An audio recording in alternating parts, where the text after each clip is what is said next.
All right. Welcome everyone to today's Career Chats. We are talking with Allison, and I am not even going to attempt your last name because I didn't practice. How do you say your last name? Coronia. Coronia. Welcome. Thank you for having me. Absolutely. So Allison has worked for the last 3 years. It says 10 years in consulting as at an IT security firm. Mm-hmm. And it's you work as a social engineer. Yep. Which we're going to need a little bit of definition on that. So Okay. let's maybe start out with what are you and what do you do? So I wear a lot of hats at my job. One of them is social engineering. You guys probably actually use social engineering in your daily lives and you don't even realize it. Think about all the times you like beg your parent, you think that you want to see something you want at the store and your mind starts to think, well, like, how am I going to get mom or dad to buy that for me? Like, what's my strategy? And so you might play the puppy dog face. You might try to negotiate, a chore in exchange for this. That's all social engineering. Okay. In my job, I am normally hired as a social engineer where I either one aspect is on the phone. I call people at work and I try to convince them to give me their username and password. Never give those things to anyone, no matter what they say. I say that's pretty drilled in. Those are the two things you never give. And it's so weird too, because I'm on the phone and I'm like in my head, I'm like, please don't give me your password. And I can't tell you how many times somebody goes, like, maybe I should call this person to double check. I don't really know why. Like, I would never do this to anybody else, but I totally trust you. And I'm like, no, don't trust me. I mean, granted, I'm supposed to be doing this, but the next person that you trust might take that information and try to, log into your Amazon account, rack up a lot of debt for you. They could somehow get your social security number and open up a loan or try to buy a house in your name. There's all sorts of different information so that they can use against you. So never give out your password, never give out your social security number to anybody on the phone, even your address sometimes, and your birthday, and little things you wouldn't think of, you'd ask a friend, oh, when's your birthday? What's your star sign? Those are all tips and tricks that leading into that, then what about all those like little Facebook quizzes and surveys? Are those used to get those information? I think for some people, they genuinely are just interested and they want to start a conversation with their friends, and that's great. It's when when you share your Facebook page with everybody. So you want to make sure that you go into your settings on all of your social media and make sure that you are only sharing things with your friends. Again, silly things like your pet's name. Those are all things that we use as passwords. Let's be honest. And it might be, or it might be your neighbor's pet or somebody, but little things like that, they'll use. And not only to get information, but to convince you that they know you. Oh, okay. So you can use that information to say, hey, I lived with you when I lived down the street when you lived on this street. On this street, or for usually when I do social engineering at work, it's like, oh yeah, we met at this, were you at this convention, or didn't I hear you speak? How was your vacation? Or use that information with their assistant to say, oh, well, I know David is on vacation this week, but he told me I could, run into his office real quick. Okay. Personal details like that. I mean, how would I know that unless I'm, a friend and a trusted person? Right. So once you get the information, what do you do with it? It depends on the client. Sometimes that's just it. We get the password and that's all they needed to know. They need to know that some people need some more security awareness training. Other times, because as part of my department, some of us are ethical hackers. Okay. So we get hired to see where vulnerabilities, where I could sneak in to the back end of your network and kind of take you down or steal information. So sometimes the first step in that process is social engineering, where we try to get passwords that we can then use to try to break into a company's network. Right, because if someone's using the password in their personal, they're probably using it in their work. Yeah, potentially, for sure. Okay. Cool. Yeah. So what kind of companies are hiring you? Everybody. Everyone. Everybody. Everybody. Banks are big ones. Uh, Retail companies, particularly ones that are, do a lot of their services online. Hospitals, doctor's offices. We usually are, manufacturing companies. We've done the gamut of everyone, because really, if you use the internet in any capacity, you need to protect yourself. So there's certain safeguards, like firewalls that prevent people from going too far. So what we do is we try to make sure that all of those safeguards are working, and let you know if something's not, and say, hey, this one's really important. You really need to fix this. Somebody could get into your network, get all of your clients' information, and shut you down, and potentially blackmail you. There's so many places like that it could spiral to. Gotcha. What kind of background do you have as far as like education or training?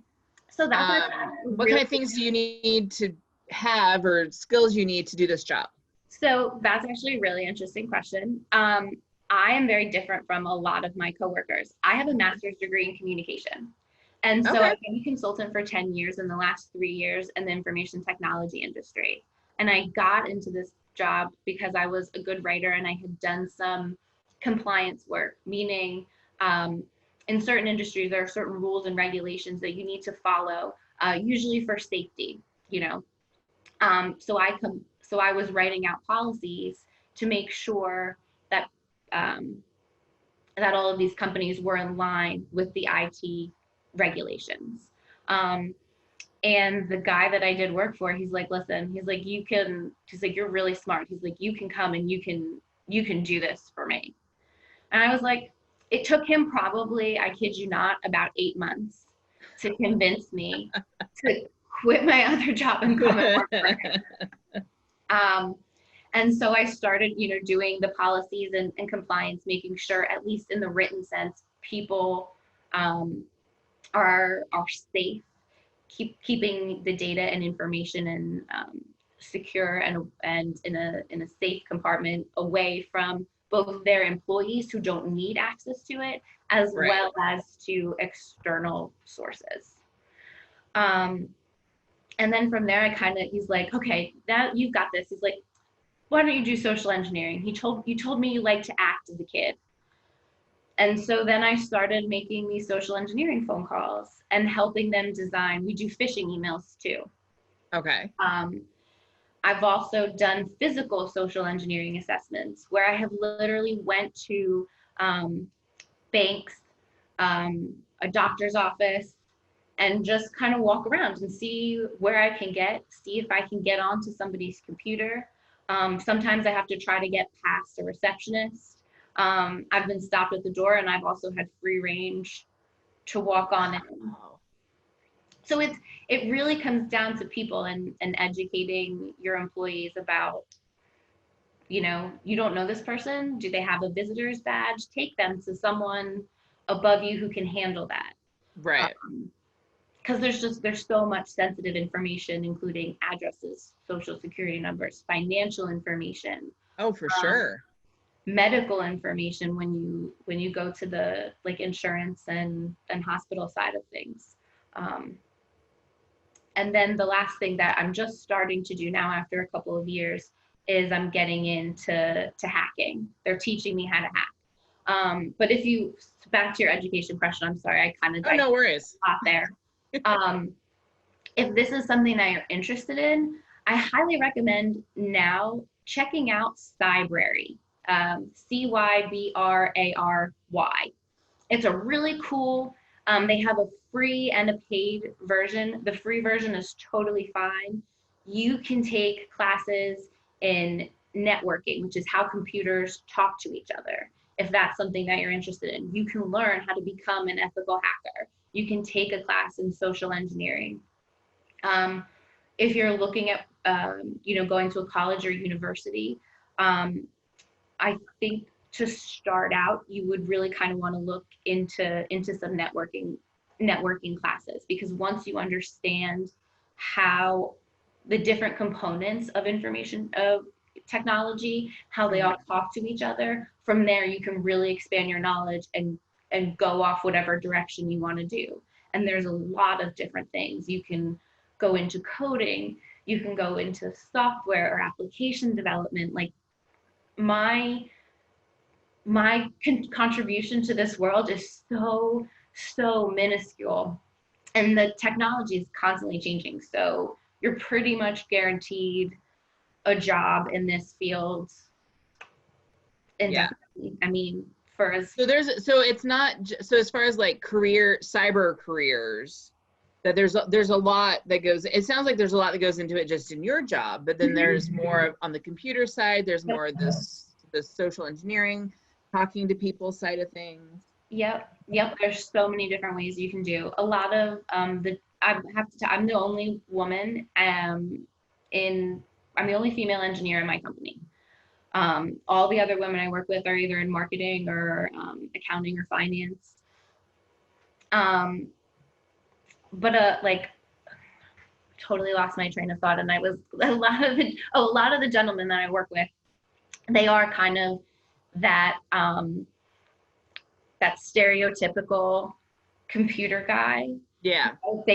They're not good at face-to-face communication. Like we have to warn some clients. We're like, so we're going to send you this guy.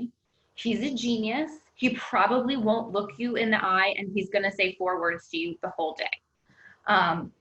So he just, he sits there and he does his thing. Yeah, it's crazy. But there's so many different avenues to get involved in. Have you found that as a woman that you sometimes will have an easier time getting people to open up and tell you all their details than like your male counterparts? Definitely. And it's also too, it's a constant thing about, because I'm the only woman, I don't know if it's just me feeling that like I have to prove myself, but definitely in front of clients, there's a lot of times where we're having a conversation and I'm talking to them, and then they look at my male counterpart and I'm like, no, dude, right here. We have to talk right now. Don't get me wrong, he's great, but he doesn't know what he's talking about this one thing. So just, yeah. Well, and so so that's probably a big challenge. What are some other challenges that you face in this field or in your job? Well, one of the challenges I think that I face is that technology is constantly changing. So I really it's not just a job, where with communications, I kind of learned all the skills and they were applicable to all of the same situations. This is not like that. I'm constantly learning. Different viruses are coming out, different ways to access information. Hackers are, they're so much smarter than the good guys are. Like, I hate to say it. So yeah, staying on top of all that technology, this is definitely not the field for you if you don't want to continuously learn. And continuing education. Yeah. And for some of my, there are certain certifications for different things. Some of those certifications do require continuing education just to keep my certification active. But it's easy to do. There's so many resources. Again, I mentioned Cybrary, Bright House. I think it's Bright House or Bright Talk is another one. And I just, I watch videos of more technologically advanced, smarter people than me giving these talks, and try to absorb what I can. Gotcha. What, I don't know, inspired you to, other than your boss spending 8 months trying to convince you to come into this field, but what or who really got you interested and really helped you make the decision? I like research and I'm kind of a nerd.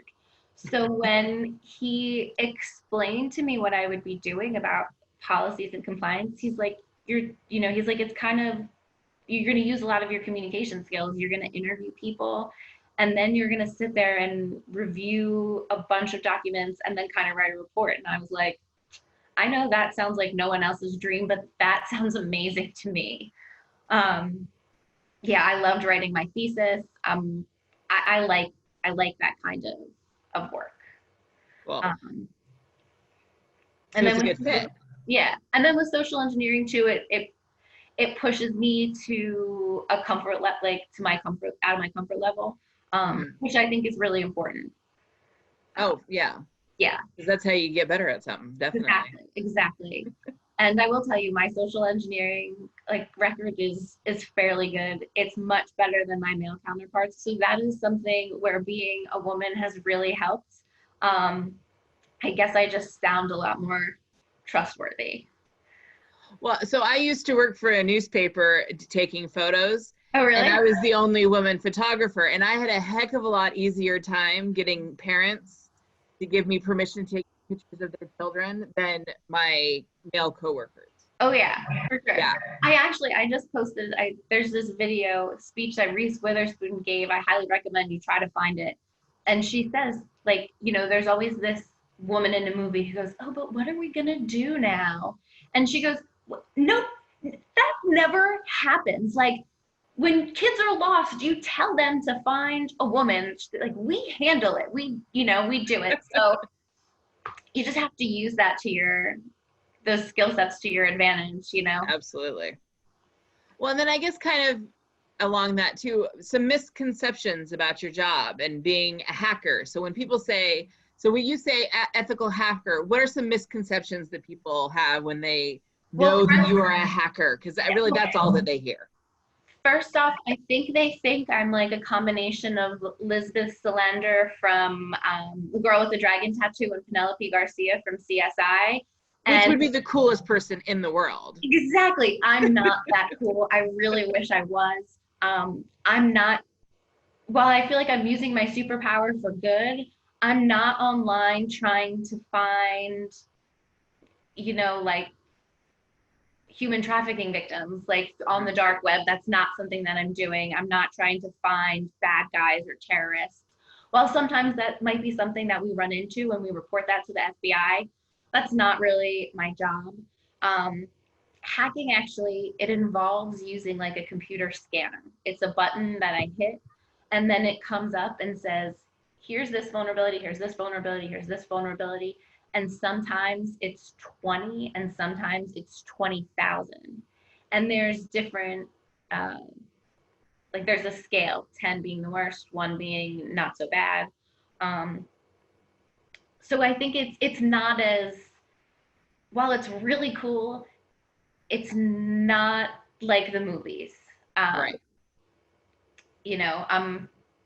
I'm checking to make sure that companies and hospitals are safe, um, which is Well, and that our information is safe there too. Yeah. exactly, which is definitely important. But it's yeah, I'm not hunting killers, so I think that's kind of the big and I'm also not trying to steal information. That's the other, I'm either working for the FBI or I'm a bad person. Like, how could you be a hacker? Um, that's not what it is at all. So. Gotcha. I just do want to remind the attendees that we have that if you have a question for Allison, down at the bottom of your screen, there is a Q&A section, and it looks like there is one. Okay. What is the best and the worst part of your job? The best part about my job is totally trying to break into client sites. It really is. It's super cool. It's kind of fun. And I feel like a ninja and a spy when I get to go on those trips. It's even better when I get to fly, which obviously I haven't done in a while. Yeah. But yeah, when they fly me to go somewhere and I'm like, okay, awesome. The worst That's super neat. part about my job is that sometimes it gets a little tedious, like doing the policies and everything. I get a little tired. And also when I have to drive to my office, I have an hour and a half drive. And that is really that really stinks. Yeah. But I get to That's work rough. from home a couple of days a week. Now I'm home all the time, but Yeah. I think those would be the two. Yeah. Gotcha. What would, I guess, like, when you are calling people and trying to get the information, what does that conversation sound like? It usually sounds something like, "Hi, this is Allison, and I'm an intern." I always pick intern because it kind of gives me an out. Yeah. And I always use our client's name. So, hi, this is Allison, and I'm an intern working with Bob. And Bob has tasked me with getting all of the versions for Microsoft because we're doing a big update. Do you have a second so that I can get the version number from you and I'll walk you through it? I have them open a Microsoft document, go scroll down to account, and usually there'll be a version number. It's like a 9-digit number, and I have them read it to me. I've figured out their email handle just from either LinkedIn or based on like the client company website or something. Yep. And then I say, "Oh, can you just also confirm that that your name is Allison Coronia, and they at accessitgroup.com." And then they go, "Yep, that's it." And then I say, "And would you mind giving me your password so that you don't lose any information during the update?" And this is where it's really a hit or miss. A lot of times people will be like, "No, I don't feel comfortable with that." Sometimes they hang up. Sometimes they yell. Like, that's definitely happened once or twice. But almost in those cases, you're like, "Yay, they're doing the right thing." Yes. Yeah. Actually, the client, I've done social engineering calls all week this week. And this client is really great. I've done them the last 2 or 3 years, and I never get a password. This is the one client that I know every person I call out, they're going to be like, "No, I know you don't work for us. We're too small. We don't have an intern. We would have gotten an email about it." Or just like, they're really good about that kind of thing. Very cool. What happens? So, like, say they give you your password, like, what's the next step then moving forward? So usually I write a report, and then we give that information to their manager. I would say about like 5 out of 10 times we are invited back to do a security awareness presentation for all of the people who were either participated in email phishing or voice call social engineering. And that's kind of, it's like a 35, 40-minute presentation where I walk them through all the different facets of social engineering. There's a lot, we talk about phishing, but there's spear phishing and whale phishing, and then we kind of talk about their results. I show them the emails. We walk through the scenario. Oh, and this is really important. I didn't say this before, and I do apologize. I have an app on my phone it's just called Fake Caller. And it's about $1 a minute, but the client pays for that. And I spoof my number from inside their office to make myself look legit. Like you're legit. Yeah. Sometimes that works. Sometimes they're like, "Well, why are you calling from the accounting department?" Sometimes it doesn't pan out. But it does at least give me a little bit of legitimacy. Very neat. I had another question that was going along with what we were talking about, and it just left my head. I hate when that happens. So, what advice would you give to the girls about if they were interested in some kind of cyber career? Yeah. Learn all you can, because there's so much, and don't give up, and don't let boys intimidate you. Because in this industry, you're gonna run into a lot of men. It's just a fact. But there's a lot of great resources for women, like local Pennsylvania organizations, regional and national events just for women in technology. So you'll definitely meet some advocates that way. And network. Please, like if you're interested in this, please feel free to connect with me. I'm happy to talk more about this with you and maybe direct you to someone a little bit closer to your area who can teach you. Yeah, and just keep trying. It's a lot to learn, and it's a lot of things to remember, but it's a really cool and really rewarding career, and you will have job security for your life. And honest to God, like the fact that you're a woman in STEM, if you're good at it, you are like a goddess. You know, they'll be so amazed with you. So Excellent. and you'll be really amazed and proud of yourself too. So just stick with it. Okay, so I remembered. So part of one of the badges that the cadets, well, they all the different levels have cybersecurity badges.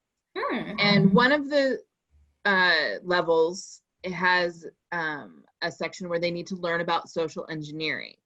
So I was wondering if you could spend a few moments kind of maybe going into a little bit more depth about what social engineering is. Sure.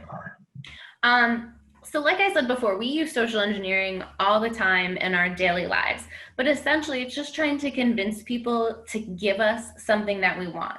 Usually it's sensitive information or some sort of financial gain. In my job, there are a lot of different types of social engineering tools that we use. One is called phishing. Phishing is where we design an email.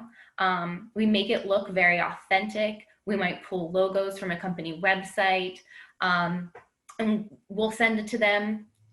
We've done a couple of ruses. We've tried to give away gift cards, from Starbucks to complete a survey.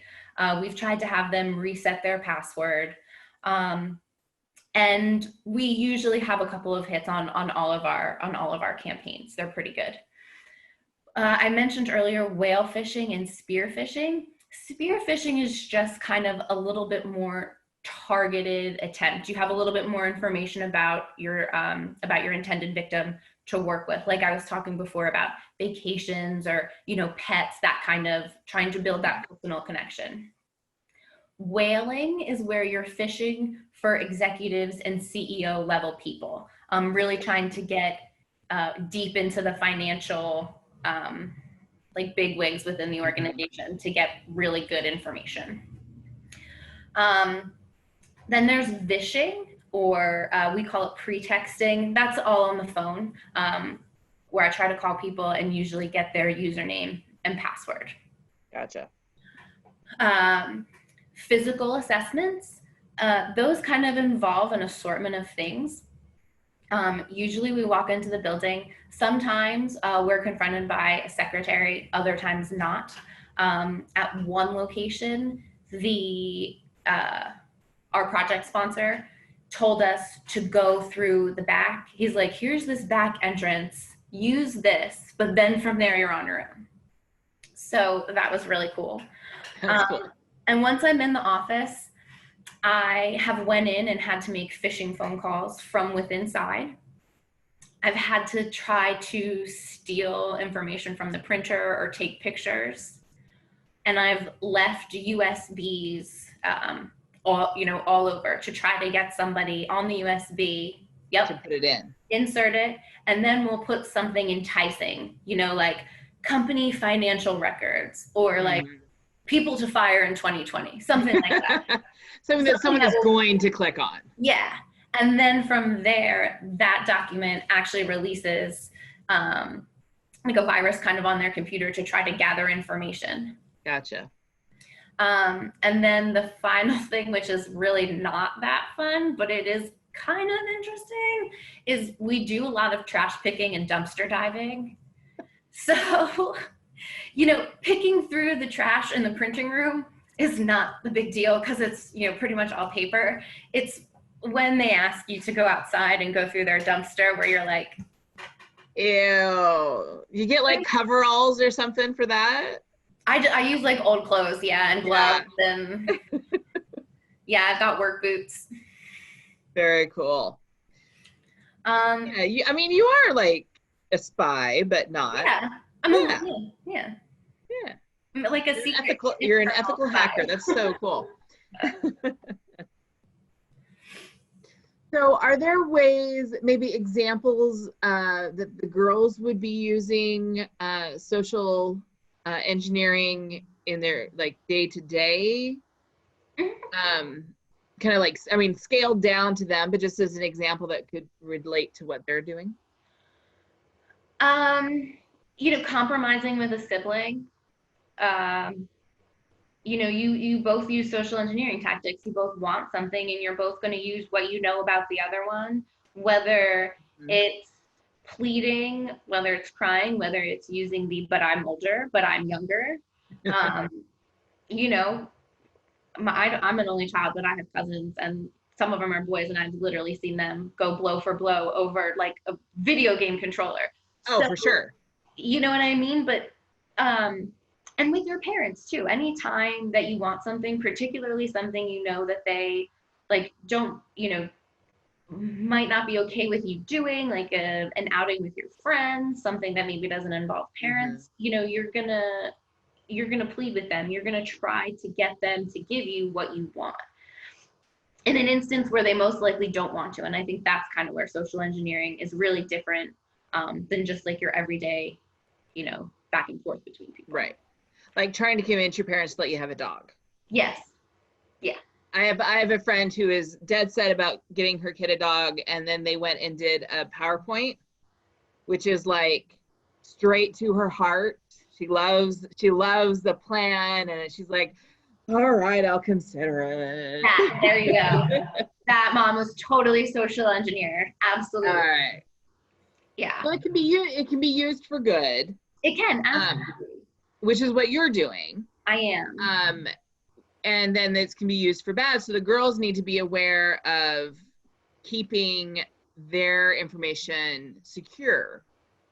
What are some good practices that maybe you could suggest for them as middle school, high schoolers, as they get more of an online presence? Don't friend someone that you don't know. Um, the internet is a big and awesome place, and there's a lot of good on it, but there's also a lot of bad. And unfortunately, you can't trust people that you don't know. Right. Um, don't be afraid to talk to your parents about instances that occur online. I know that's the last thing that anybody wants to hear. I know I sure didn't want to hear it when I was in middle school or high school or probably college. Um, but they love you, and they have your best interest at heart. So don't be afraid to talk to them about things, whether it's a friend request from somebody you don't know, whether somebody's bullying you online, any of that. They're a great resource to help you. And just be vigilant. you know Pick good passwords. Long passwords, passphrases are better. um, Not just your dog's name, not your birthday. um, Pick something that you'll remember. Use all sorts of numbers and letters, and if you can incorporate special characters like an exclamation point or question mark, definitely put those in there as well. The more complex your password is, the harder it is to crack, so the less likely that your information will get stolen. Excellent. We had a question about the hours of the job. I'm assuming this might not be so much of a 9 to 5 job. Sometimes it is. Most of the time it is. For some of the other engineers who do a lot more of the technical hacking and stuff, they might have to do things at night, because some companies are so busy during the day that they can't have us scanning their network while they're working. Right. So in that point, you might not be able to start work until 7 or 8 o'clock. But in those instances, we get more money. So.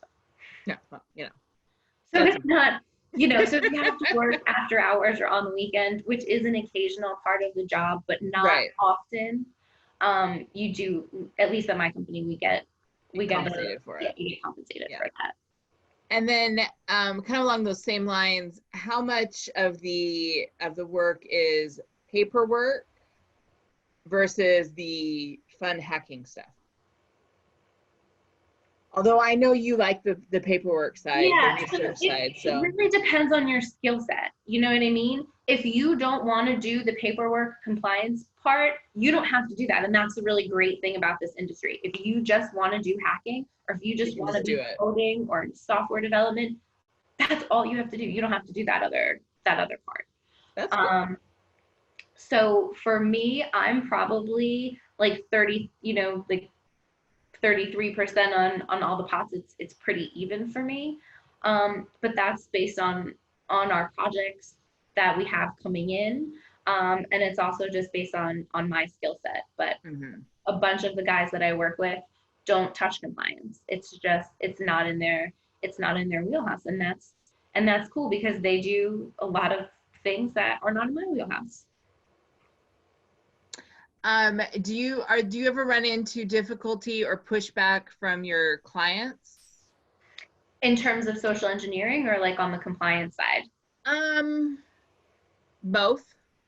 On compliance, actually, sometimes it's really kind of a pain in the butt. We sign things called non-disclosure agreements because we're working, confidential information. Oh, absolutely. So sometimes we'll get either a department head or somebody in legal or somebody who's just like, I'm not giving them that information. And it's like, okay, but then you're going to fail. So like, you know what I mean? It's weird because your company hired us to do this work, and then we're super happy to do it, but you have to give us everything we need to make sure that you are actually within compliance. So sometimes they get really territorial about sharing certain information. But to me, it's just really funny because I don't have a choice. Like the information that I'm asking for you is 100% required for me to check all the boxes. Right. And then in social engineering, I've definitely gotten a couple people on the phone who have gotten a little aggressive and who've yelled. But I also kind of, I don't take that personally, because if I were in their situation and somebody called me and was asking for my password, I mean, I don't know, I might just hang up on them, or I might yell at them too. So I'm asking them for something really personal, something that they know that they shouldn't give me. So I understand that, and just roll with it. No, that makes sense. And then too, they always find out that they were socially engineered at a certain point, like throughout the company. So at that point, they're probably like, oh man, I really hope that girl didn't tell my boss that I was a jerk. At least that's my hope anyway. They might feel a little bit bad about it. Yeah. Let's see. And I think I kind of got to feel that you really enjoy your job. Yeah. If you could change one thing about your job, what would you change? I think that I wish I had a female mentor. Just somebody who's kind of been up the ladder. When I was doing communication work and other forms of consulting, it was, I worked on teams that were pretty equivalent, like equal number of men and women, or half a dozen here, 6 another, whatever. But here, I think a female mentor would have been really cool. Particularly as I continue to learn more about technology. I also find I love the guys I work with. They're super awesome. But some of them, like, they don't have that patience level that women have to teach. You know what I mean? So they show you once, and then they're like, but I already showed you that. I'm like, yeah, you showed me once 6 weeks ago. I haven't needed to do that again. Like, can you show me one more time?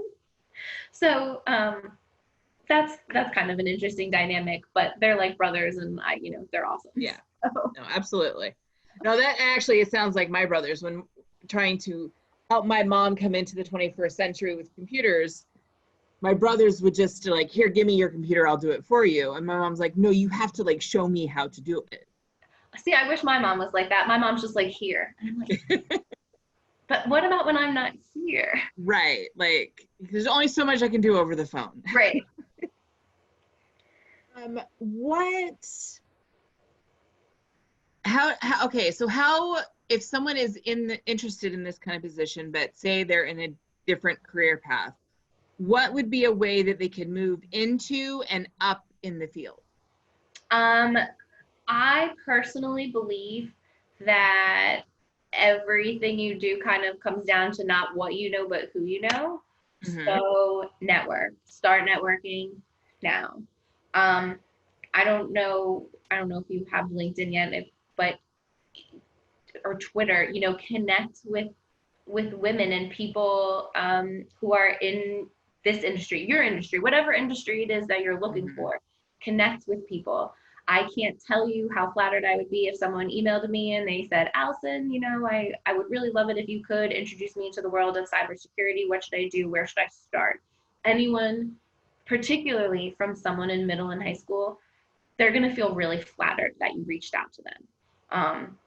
So I definitely encourage you doing that.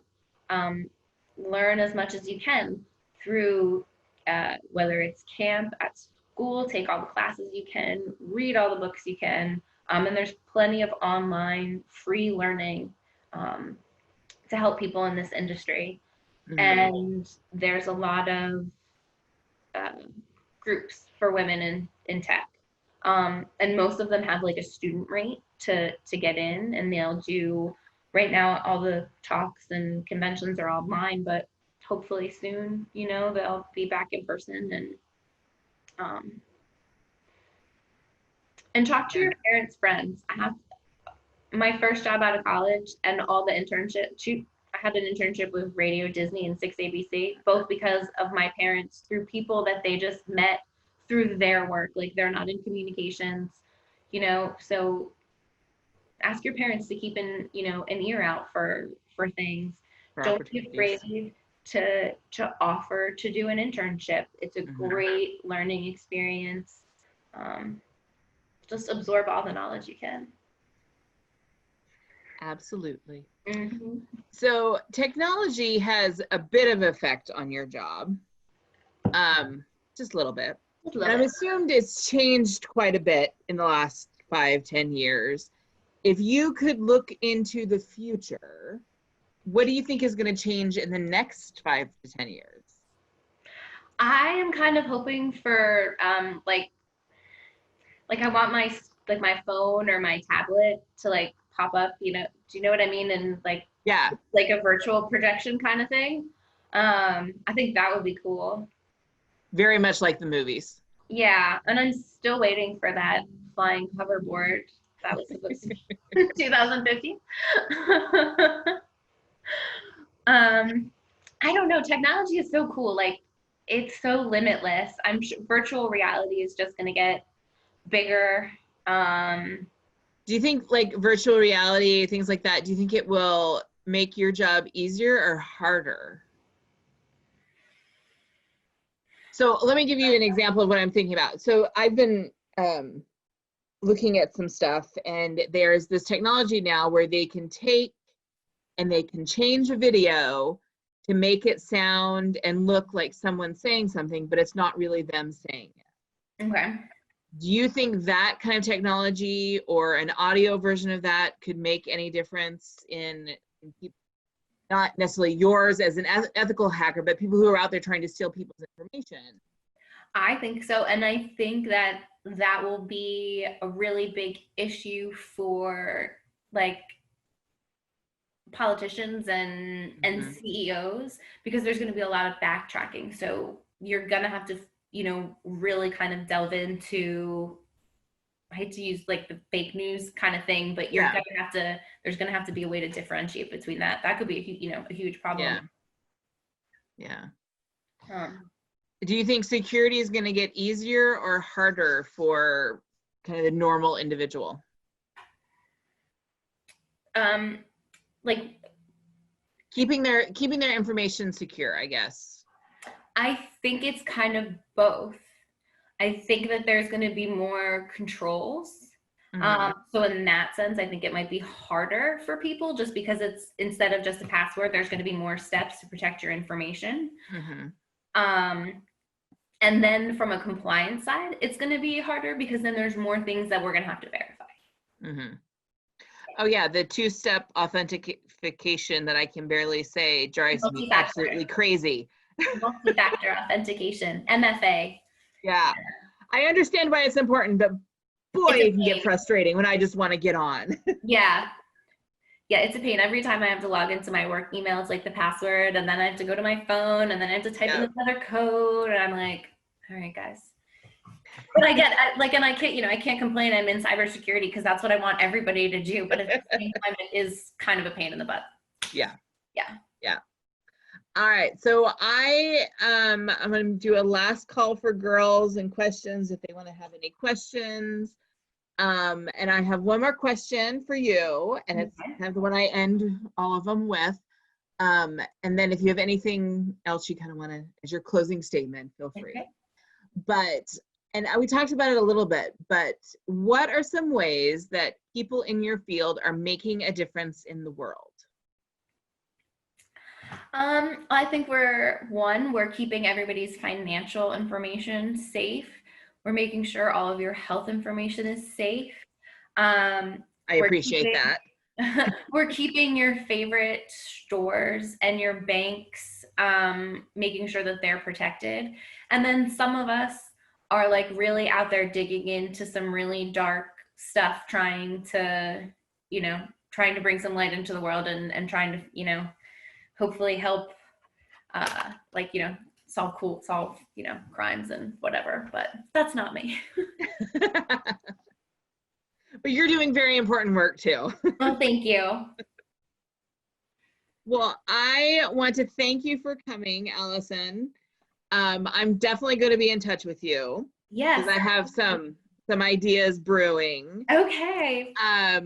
But I want to thank you for being on a panel. This was great. Thank you for those who attended, and keep an eye out for the recording of it. Thank you so much for having me. I had so much fun and I really enjoyed it. And I would love to talk to anybody, more about this anytime. Excellent. Can we add your email address to the email that we send out to the girls? Yes, absolutely. Excellent. And will you send me a link of the recording? Absolutely. Okay, great. Well, thank you so much, everybody, for listening.